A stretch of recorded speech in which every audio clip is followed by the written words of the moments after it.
Chill. Yeah. Hello, guys. I'm not going to say it. You all saw it. Or if you didn't see it, then you've heard about it by now. Yeah. That ending. God, I feel so sorry for those guys. That was an incredible effort. But it's only ever going to be remembered for the wet fart of a spooter at the end. And it's like, oh, guys. So this is the AEW Revolution post-show review, I guess. And it's such a shame that I'm opening it with a kind of start. But, I mean, what else can you do? God, I feel so bad for those guys. I'm thinking, I wonder if they even care. I'm sure they do. I'm sure that can't be what they wanted. But that's the problem with explosions. You can't do it safely and have it look good. So don't do it. That was the problem. The worst thing about that exploding barbed wire death match was the explosions. And we know that going in. It's such a shame because, look, there have been like spectacular carnage exploding death matches in Japan. But you know why those were so spectacular? Because people genuinely got really hurt. Like, badly injured and burned. I don't want Kenny Omega or Jon Moxley to get badly injured or burned. I don't want there to be proper explosions. But then don't act like there are gonna be. Because it undermines everything else. And that was the problem. And it all culminated with a spooter. That's what it was. 3, 2, 1. And amazingly, that was actually the finish to like one of the most famous matches that they were kind of referencing with Atsushi Onita and Terry Funk. It was this whole 3, 2, 1. So, and of course the crowd booed the hell out of that 25, 30 years ago or whenever it was. And history repeats itself. And it's such a shame. I felt most bad for Kingston and the commentators, because the commentators saw it and they knew, like, they've got their directives. They've got to be like, oh my God, when really it was just like, was that it? Because we all saw it.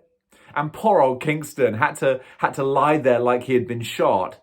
When even if he had his head down, he must have known that wasn't what it was supposed to be. God damn it. Swing and a miss. Talk about falling at the last hurdle, because the match was great. The pay-per-view was really good. Really good. And it was building and it peaked. Oh, the barbed wire. If it was just a barbed wire hell match, that would have been great. But as soon as you bring in explosions, you kill it. Because even before the big terrible finale, the party poppers on the ring ropes, they just looked like party poppers. You couldn't convince me that hurt. And I don't want it to hurt.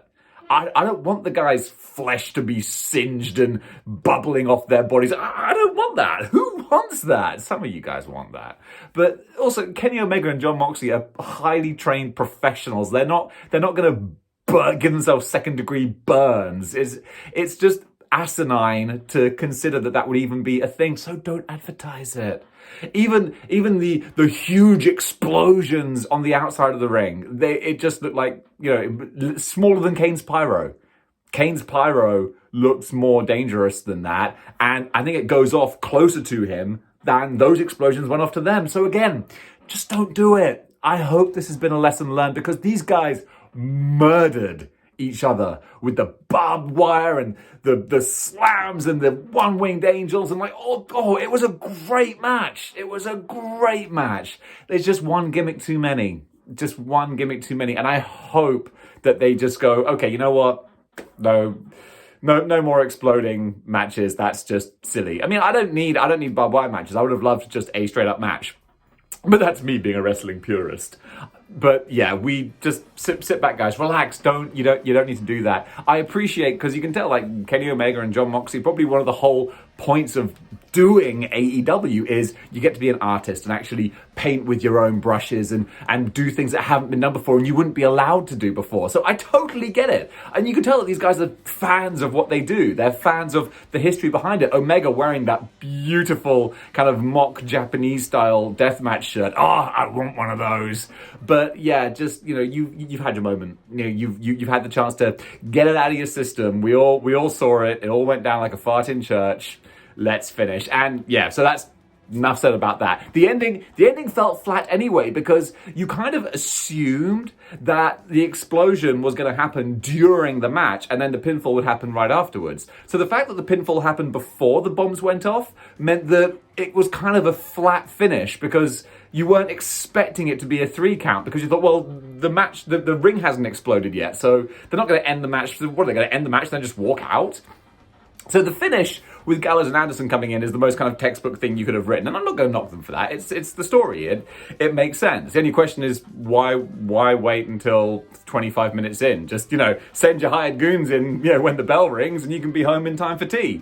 But either way, we got a really great match. And the finish also, I did love, even though the Spooter didn't look great, I did like Moxley breaking up the one-winged angel pin by setting off the explosion. That was great. That was a nice little touch. But on the whole, yeah, incredible effort for not worth what the result was. And I love the story, again, the story of Kingston coming out to save Mox. Oh, chef's kiss. Mwah. Storytelling. Passion, real human beings, real emotion, so great! And it ended with a spooter. And Jon Moxley, if you go onto YouTube, you can find, yeah, I can't even pronounce it, YouTube. You ever heard of it? It's a video streaming service. It won't catch on.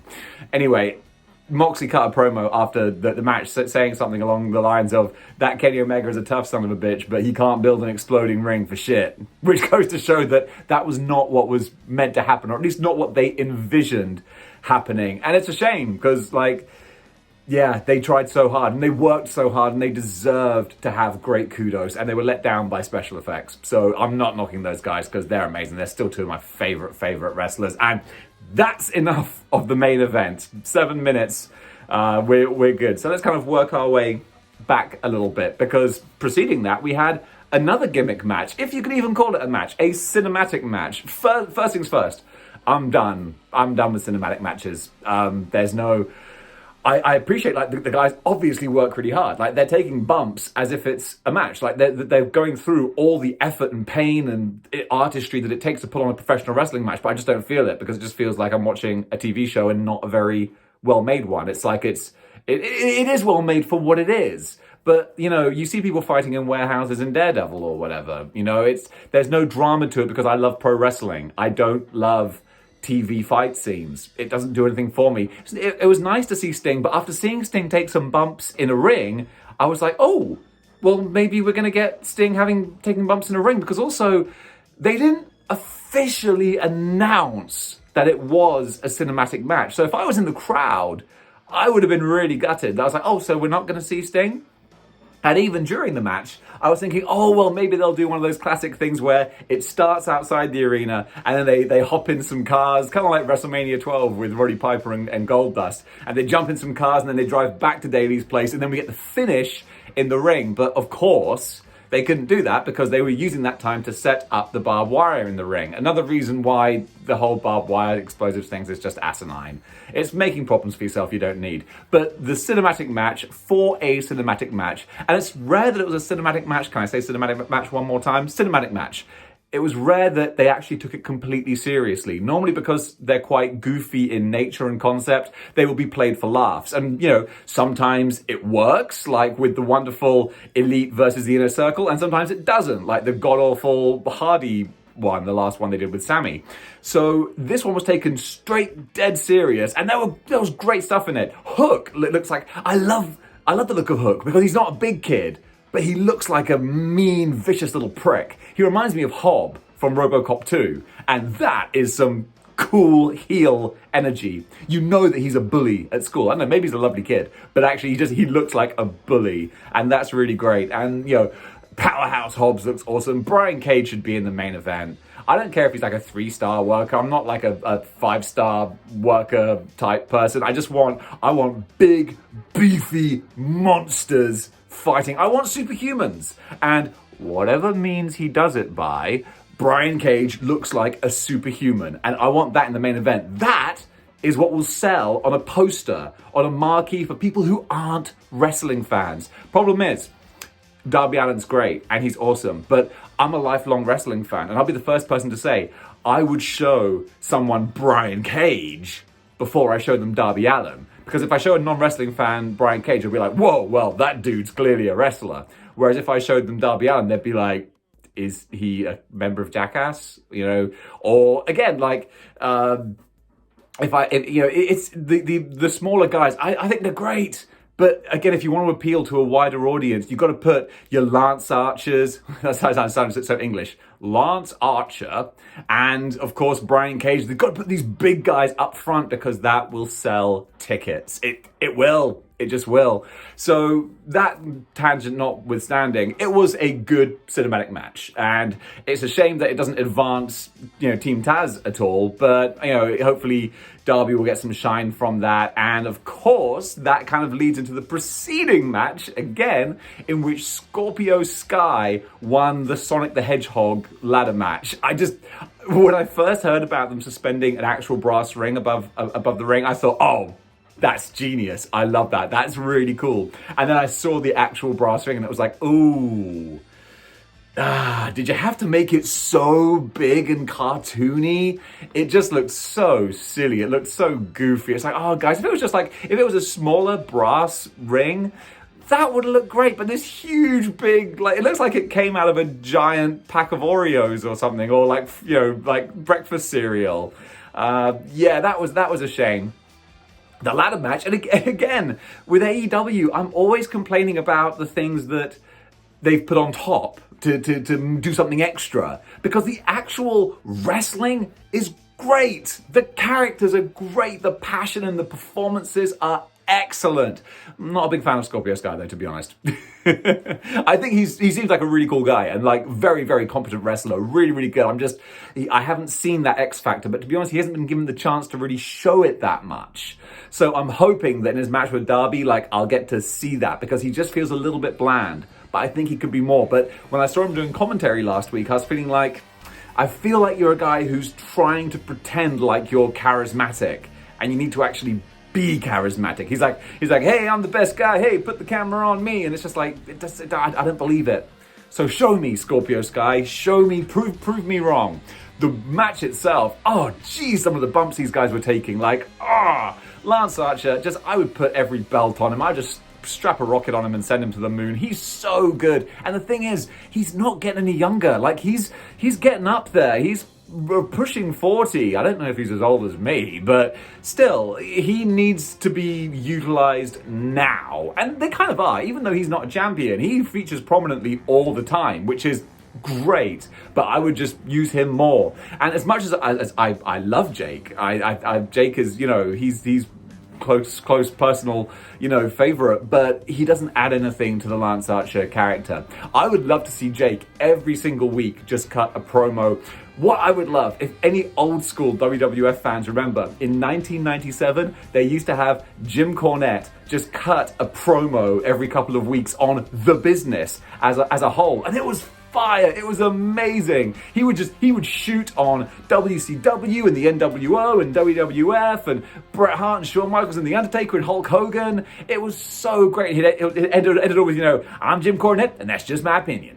And that was terrific. If Jake did something like that every week or so, just cut a promo on something happening in AEW, take my money. But just standing around on the outside, it doesn't do anything. Although it's always great to see him do a short arm clothesline. But yeah, the rest of the match, great. Really good, solid stuff.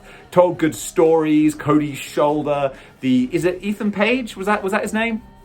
I didn't really know him, but he seemed fine. But he seemed surplus to requirements. Do we need anyone else who's kind of a generic good wrestler? Because we've got a lot of good wrestlers at this point. And that's almost AEW's problem. Just too much talent. Which brings me to Christian Cage. who's going to outwork everyone, apparently, at 47 years old, which is very impressive. Will he? Time will tell. And this is another proviso where I'm saying I am a big Christian Cage fan. I mean, come on. Ever since like the Attitude Era, Christian has always been, he's always been there. And he's always been a fixture.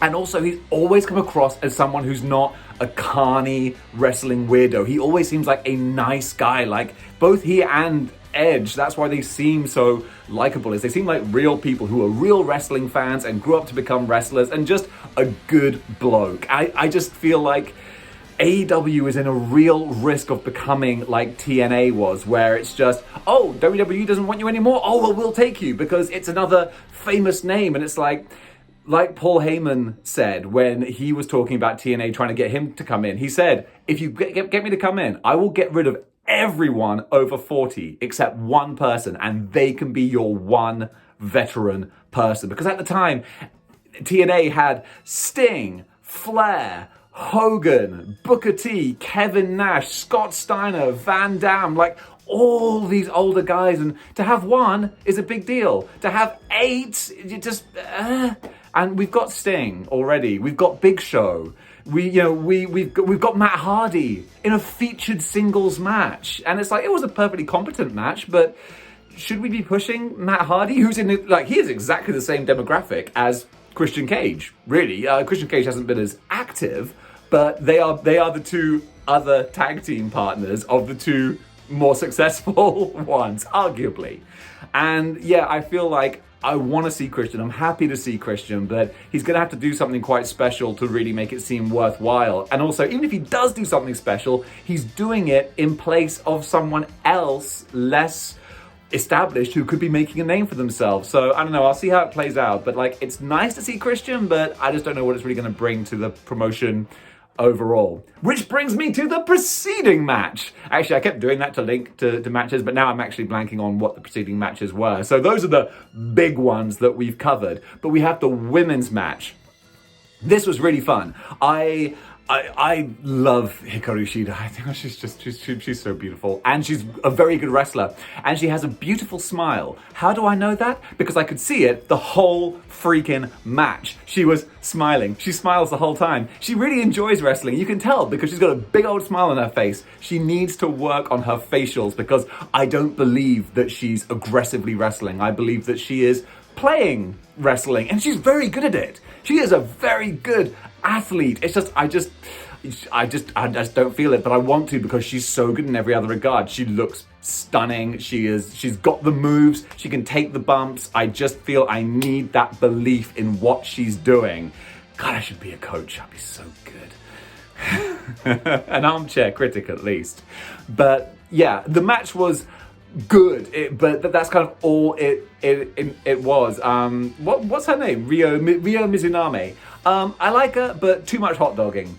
Too much hot dogging to the point that I hate it. I can't stand this. Like, if someone's doing that to me, like, what? If this hurts so much, why are you just standing there? Like, it's bad enough when someone gets put in the corner and takes one chop, let alone just, I know it's kind of a Japanese thing where it's like, I'm showing how tough I am by taking them, but at the same time, it's like, why? Why? Just don't. Just fight back. So no, this, and also by then, like, it doesn't even look like it hurts. Like, what are you doing? And then her little rope thing, I know you're trying to showboat and get over personality and stuff, but you're doing it at the cost of actually looking remotely credible. So stop it. But yeah, Shida won like she should do, which was great. What I really liked though was the ending. I think we've got a faction. And I love a good faction. And I can't think of a women's faction that's really memorable. And I'm not including the sorority submission or whatever it was. So Britt Baker, Reba, Nyla Rose, and Maki Ito. You can add me to the ever-growing list of people who love Maki Ito. She's just so charismatic, so likable, funny, quirky, again, really pretty. I've got all the time in the world for Maki Ito. So yes, more of her, please. She's awesome. So hopefully we will get that. And we've got like a women's stable. So that's really cool. I'm down for that. So good stuff from the women there. And preceding that, we had the Miro Sabian Orange Cassidy Chuck Taylor tag, which was fine. It was there. I give them credit for sort of jump starting it and doing something a bit different, because otherwise it would have been a bland tag match. So the fact that they kind of fought in the back and then dragged them out, that was kind of cool. I'm not a big fan of Chuck Taylor. I don't dislike him. Like he seems like a nice guy who works hard and all that kind of stuff, but just he never strikes me as like a real wrestler. He's got a very average kind of physique. He's got a very average moveset. He's just very, very 2.5 stars. He's competent. I've never seen him screw up. I'll give him that. I've never seen him screw up or botch or be unsafe. So all the credit in the world in that regard. But yeah, the match was just what it was. The whole angle has been below par. It really has. But Miro looked good. He looked like a beast again. And again, Miro, throw him on the rocket with, gosh, I'm losing all of my names now because I'm overheating. Throw him on the rocket with Brian Cage and, Lance Archer, there we go. Jeez, we got there in the end. I gotta stop wearing this beanie. It's getting to summertime. So yeah, again, Miro should be in the main event. And that wouldn't even be like, oh, you're just hiring a WWE guy and putting him in the main event. No, Miro genuinely should be. He is a beast. He looks fantastic. He's an incredible worker. He's being so wasted in this tag team. So need to move on from that. And hopefully maybe they will do now. And preceding that, we had Hangman Adam Page and Matt Hardy, which was an average match. Again, Matt Hardy, you can always guarantee he's like 3-star Cody. It's always going to be a competent match. And Hangman is always great. He's got so much charisma. Really, this match was there for the ending. And the ending was terrific with the Dark Order. And it was a feel-good moment. And AEW are so good at feel-good moments. And this was another one. So loved that. Excellent, excellent stuff. The tag team battle royal was fine. It was a battle royal. There were some really awkward moments in there. Some people were not sure where they were supposed to be or what was coming next. And that was like, oh, you needed Pat Patterson booking these things. But on the whole, it was fine. The fact that the Death Triangle won, awesome. I would have loved to have seen more of Jungle Boy and Rey Fenix. If they could have gone for like 5 minutes at the end there, that would have been so good. Hopefully we'll see them in a one-on-one match soon. But the fact that Death Triangle are going to have a match with the Young Bucks, sign me up. Great stuff. But yeah, a lot of awkward spots in the match with just too many bodies, too much happening and people not sure of what's what. I can see there's one moment where Dustin Rhodes was trying to get in and attack someone and they were just going through this complex series of moves and he was like, forget it, I'll just go. And it's like those moments you don't want to see, but it was still decent enough.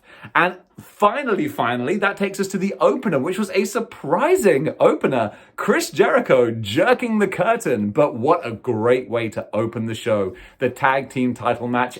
Excellent match. There's not too much to say because it was just a really, really good match with great storytelling. A couple of little rickets, but on the whole, everyone got their characters over, they got their moves over. I was surprised at how clean the loss was, but obviously that is going to play in to this war room meeting of the Inner Circle on Wednesday night. And you could see that MJF was kind of looking like he's getting ready to make his move and possibly try and boot Jericho out of his own faction. Will that happen? Stay tuned. But it was a very good match. Excellent way to start the show. And on the whole, as we come close to the 25-minute mark here, 5 more minutes and this phone would explode.